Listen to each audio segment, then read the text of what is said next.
Hi అండి, అందరూ ఎలా ఉన్నారు? బాగున్నారా? ఈరోజు రాగి జావ ఎలా చేయాలో చూద్దాం. ఒక గిన్నెలో 2 గ్లాసుల వాటర్ వేసుకొని బాగా మరిగించాలి. ఒక హాఫ్ గ్లాస్ వాటరు పక్కన పెట్టుకోవాలి.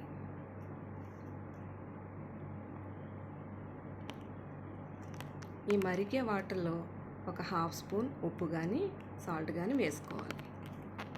ఈ పక్క గ్లాస్లో ఒక 7 స్పూన్లు రాగి పిండి వేసి బాగా కలుపుకోవాలి.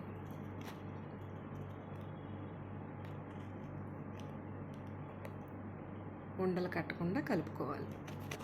ఇది ఆ నీళ్ళల్లో వేసి ఒక 5 సెకండ్లు మరిగించాలి. ఇప్పుడు బాగా మరిగింది కదా, స్టవ్ కట్టేసుకొని చల్లారబెట్టుకోవాలి. ఆ గ్లాసులో ఒక 3 స్పూన్స్ మజ్జిగ వేసి బాగా కలుపుకొని ఒక హాఫ్ నిమ్మ చెక్క పిండుకోవాలి.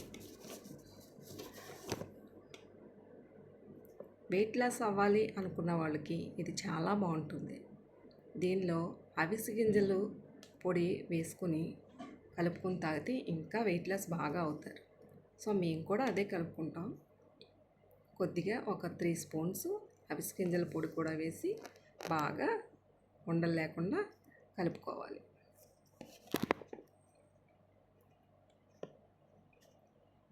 చూసారా, 3 స్పూన్స్ బాగా వేసి కలుపుకోవాలి.